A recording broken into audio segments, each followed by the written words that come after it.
আজি আমি গোসাইগাঁও বিধানসভা সমষ্টিৰ সন্মানীয় আমাৰ MLA জিৰণ বসুমতাৰীৰ লগতে আৰু মই ৰেংগাৰা নাৰ্জাৰী ৰাজ্যসভাৰ সাংসদ আমি আমাৰ দলীয় কৰ্মীসকলৰ লগত লৈ পেলাই আৰু আমাৰ নেশ্যনেল হাইৱে অথৰিটিৰ বিষয়ববীয়াসকলৰ লগত লৈ পেলাই আৰু আমাৰ চিমপ্লেক্স যি কোম্পানীয়ে নেকি আমাৰ অসম ৱেষ্ট বেংগল বৰ্ডাৰ শ্ৰীৰামপুৰৰ পৰা আমাৰ কচুগাঁওলৈকে 30 কিলোমিটাৰ যিটো আমাৰ নেশ্যনেল হাইৱে বনোৱা এই যিটো ৰাস্তা আজিলৈকে যে হোৱা নাই সেইটো চাই মেলি আমি ইয়াত পৰিদৰ্শন কৰিবলৈ আহিছোঁ, ছাইট ভিজিট কৰিবলৈ আহিছোঁ আৰু আমি দেখিলোঁ ইয়াত যিখিনি কাম কাজ চলি আছে সেইটো মানে খুব লেজি, মানে শ্ল'লি ইয়াত কামটো কৰি আছে আৰু আমি যিটো দেখিলোঁ তেওঁলোকে যিটো মোক মানে ইনফৰমেশ্যন দিলে আমাক যে 2005 চনৰ পৰাই ইটো আৰম্ভ হৈছিলে আৰু আৰম্ভণিতে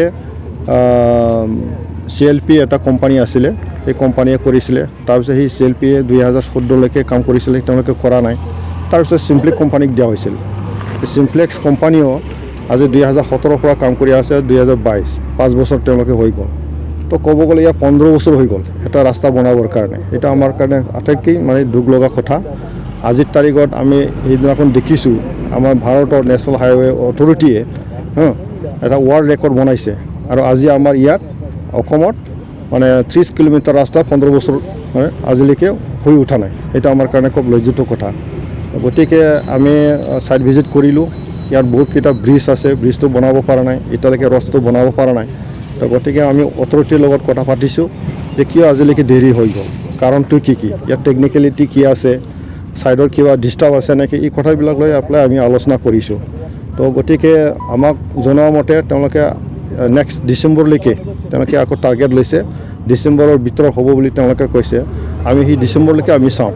এতিয়া মই অনুৰোধ জনাইছোঁ আমাৰ মানে নেশ্যনেল হাইৱে অথৰিটিক যে তেওঁলোকে এই মানে যিটো 30 কিলোমিটাৰ যিটো ৰাস্তা ইমান শ্ল'লি যে বনাই দিয়া হৈছে সেইটো অলপ সোনকালে বনোৱাৰ কাৰণে ব্যৱস্থাটো ল'ব লাগে।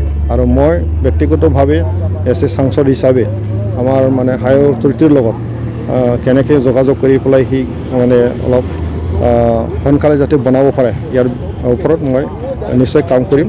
আৰু খুব ভাল লাগিল আজি ইয়াত সকলো লগত লৈ পেলাই আমাৰ কোম্পানী, আমাৰ হাইৱে অথৰিটি, আমি আমাৰ ৰাইজৰ প্ৰতিনিধি একেলগে আমি চালোঁ আৰু আমি আশা কৰিম যে ৰাইজৰ যিটো